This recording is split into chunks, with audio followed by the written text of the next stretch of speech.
Banal na araw sumikat, halina't sumambang lahat, sana naog na liwanag.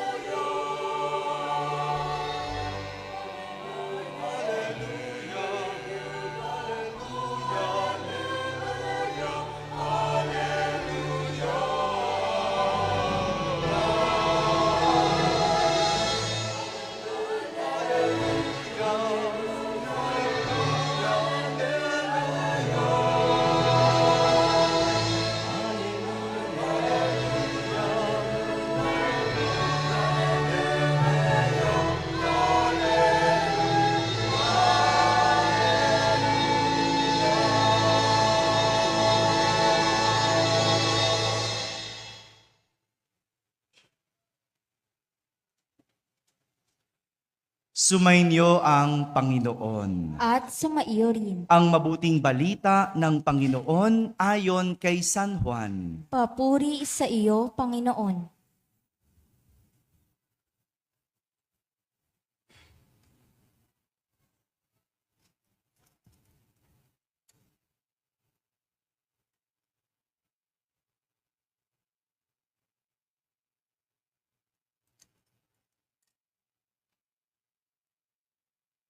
Sa pasimula pa'y naroon na ang salita.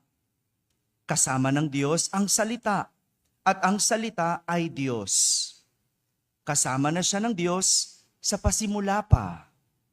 Sa pamamagitan niya, nilikha ang lahat ng bagay, at walang anumang nalikha ng hindi sa pamamagitan niya. Mula sa kanya ang buhay, at ang buhay ay siyang ilaw ng sangkatauhan. Nagliliwanag sa kadiliman ang ilaw, at hindi ito kailanman nagapi ng kadiliman. Sinugo ng Diyos ang isang tao na nagngangalang Juan. Naparito siya upang magpatotoo tungkol sa ilaw, at manalig sa ilaw ang lahat dahil sa patotoo niya. Hindi siya ang ilaw, kundi naparito siya upang magpatotoo tungkol sa ilaw. Ang tunay na ilaw na tumatanglaw sa lahat ng tao ay dumarating sa sanlibutan. Nasa sanlibutan ang salita. Nilikha ang sanlibutan sa pamamagitan niya, ngunit hindi siya nakilala ng sanlibutan. Naparito siya sa kanyang bayan, ngunit hindi siya tinanggap ng kanyang mga kababayan. Ngunit ang lahat ng tumanggap at nanalig sa kanya ay pinagkalooban niya ng karapatang maging anak ng Diyos. Sila nga'y naging anak ng Diyos, hindi dahil sa isinilang sila ayon sa kalikasan, ni sa pita ng laman o sa kagagawan ng tao. Ang pagiging anak nila ay buhat sa Diyos. Naging tao ang salita at siya'y nanirahan sa piling natin. Nakita namin ang kanyang kapangyarihan at kadakilaan, puspos ng pag-ibig at katapatan. Tinanggap niya mula sa Ama ang kapangyarihan at kadakilaang ito bilang bugtong na anak. Nagpatotoo si Juan tungkol sa kanya, at ganito ang kanyang sigaw.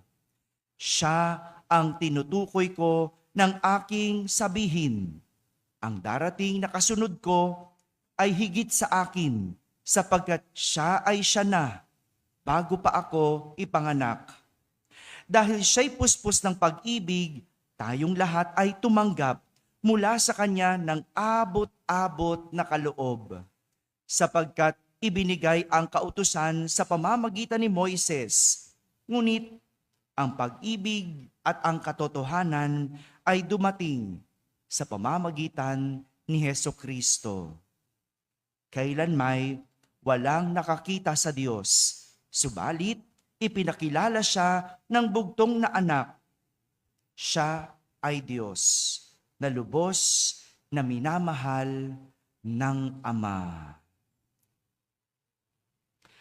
Mga kapatid, ang mabuting balita ng Panginoon. Pinupuri ka namin, Panginoong Yesukristo. Magsiupo ang lahat at makinig sa homilya. Isang pinagpalang Pasko po sa inyong lahat.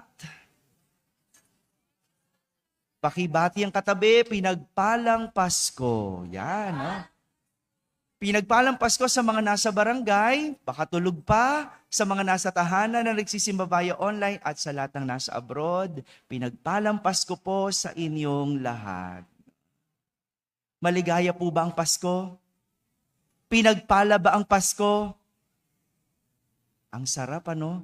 Pag Pasko, ramdam natin ang saya. Ramdam natin ang pagpapala kahit salat. Kahit hindi sa material. Ano po? Kasi may kakaibang karakter ang Pasko. Yan ang kakaiba sa Pasko. No? Hindi lang dahil makulay, hindi lang dahil maliwanag, kundi masaya ang mundo. Bakit? May tatlong salita na inilarawan ang ating ebanghelyo tungkol sa kung sino ang Pasko. Sino ang Pasko? Si Jesus ang isinilang ngayong Pasko. Tatlong salita, no? Kahapon napahaba daw ang homily ko, no? Napahaba ba? Bibilisan ko lang. Tatlo lang, no? Tatlong punto lang. Promise. No? Tatlong salita ang naglalarawan kay Jesus, ang ating Pasko. Una, inilarawan si Jesus bilang salita. Sabihin nyo nga po, salita. Ayon kay San Juan, sa pasimula pa'y naroon na ang salita. Kasama ng Diyos ang salita. At ang salita ay Diyos. Kung matatandaan natin, nang bisitahin ng Anghel Gabriel si Maria, ipinahayag niya ang plano ng Diyos na maging ina siya ng anak ng Diyos sa pamamagitan ng salita, balita. Si Jesus ay plano ng Diyos na nagmula sa salita, na siyang tinanggap ni Maria sa pamamagitan ng pagsasalita. Anong sabi ni Maria? Ako'y alipin ng Panginoon. Mangyari sa akin ang iyong sinabi. Ito din yung tinutukoy ng ikalawang pagbasa. Noong una, ang Diyos ay nararamdaman sa pamamagitan ng pangaral at aral ng mga propeta. No? Ganyan noon. Kapag nagsasalita ang mga propeta, ibig sabihin, nagsasalita ang Diyos. Kaya nga sa ating mga misa, kapag binasa ang mga salita ng Diyos, anong sinasabi natin?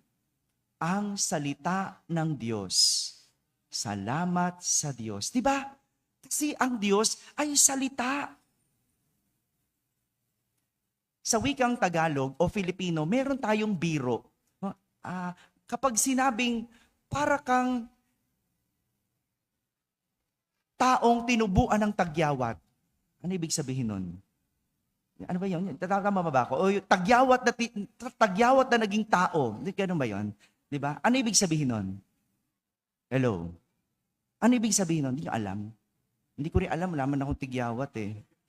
Joke lang. Pero iba, meron gano'n? Meron ba? Narinig nyo na ba yon? Yung para kang ilong na naging tao. Ano ibig sabihin nun? Marami ka kasing tigyawat.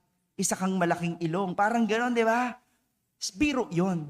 Pero sa Diyos, totoo. Siya yung salita na naging Diyos. Siya yung salita na nagkatawang tao. Kaya nga, kung kailangan mong makarinig ng salita, takbo sa Diyos. Kung kailangan mo ng kausap, puntahan mo si Jesus. Kung kailangan mo ng payo, lapitan mo si Jesus. Dahil siya ang salita. Siya ang Diyos na nagkatawang tao. Sa pamamagitan ng salita, sa Kanya tayo makakarinig sa Kanya tayo makakakuha ng salita na gusto nating marinig. Ang hirap kausap ng tao kapag hindi nagsasalita. Tama? No, pinakaayoko yun. No, yung kausap mo, hindi ka iimikin, ay nako, naiinis ako doon. No? Kapag yung kausap mo hindi sumasagot, hindi umiimik, no, mabuti kung pipe siya. Hindi ba? Kung hindi naman pipe, ay nakakainis yun. Yung mga magulang dito, di ba? Pag tinawag yung mga inyong anak at hindi sumagot, di ba nakakainis? Kailangan pang sumigaw. Ang Diyos, kapag kinausap mo, hindi lang sasagot ng salita, merong gawa. Si Jesus, ang Diyos, ay salita. Pangalawa, inilarawan ni San Juan si Jesus bilang ilaw. Sabihin nyo nga po, ano yung una? Pangalawa, ayon kay San Juan, sinugo ng Diyos ang isang tao na nagngangalang Juan. Naparito siya upang magpatotoo tungkol sa ilaw at manalig sa ilaw ang lahat dahil sa patotoo niya. Ang tunay na ilaw na tumatanglaw sa lahat ng tao na dumarating sa sanlibutan. Yan si Jesus. Isang ilaw na kailanman hindi nagapi ng kadiliman. Merong ilaw na nakakainis. Ano po? Yun yung ilaw na nakakasilaw. Tama ba? No? Kapag driver ka at nagda-drive ka sa gabi, nakakainis yung hindi marunong na driver. No? Yung hindi nag-aral. Ano yun? Yung naka-high beam. Diba? Yung kasalubong mo, nakakasilaw. Nakakainis yun. No? Tuwing uuwi ako sa Tagaytay, no? Madilim doon paggabi, nakakainis. No? Kailangan mo pang senyasan para ibaba niya yung ilaw niya. No? Yung masakit sa mata, nakakasilaw. Hindi ganyang klase ng ilaw si Jesus. Hindi masakit. Siya yung ilaw na nagbibigay gabay. Siya yung ilaw na tatanglaw kapag madilim ang paligid. Yung headlight, pwede naman yun hindi nakakasilaw eh. Na-adjust yun. Yung taong di marunong mag-adjust. No?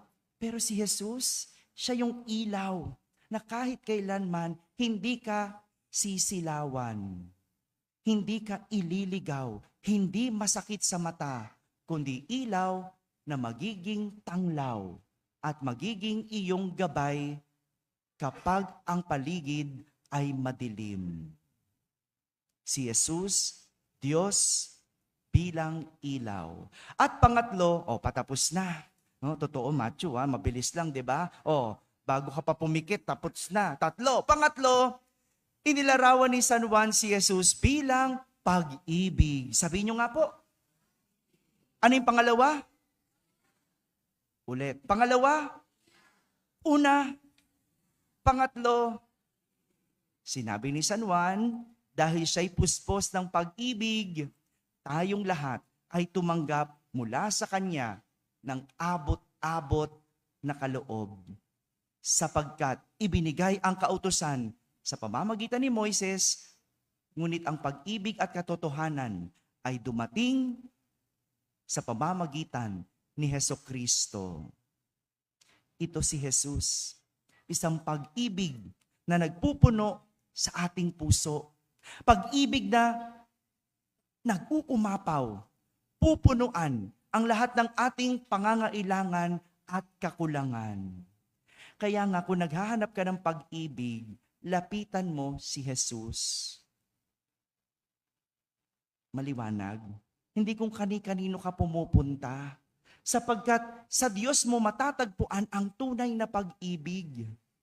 May pag-ibig ang tao, totoo, pero ang tunay na pag-ibig nasa Diyos.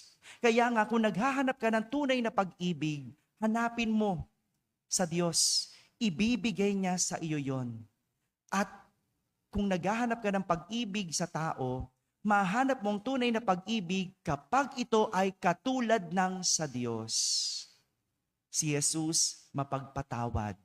Kahit pa ulit-ulit kang magkamali, si Jesus tatanggapin ka kahit pa ulit-ulit mong talikuran. Si Jesus gagabayan, sasamahan.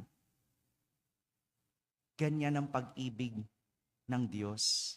At yan ang tunay na pag-ibig. Kaya nga, kapag naghahanap ng pag-ibig, magdasal. Lumapit sa Diyos para makatagpo ng tunay na pag-ibig. Mga kapatid, ito ang Diyos. Ito ang Pasko. Isang salita na naging Diyos.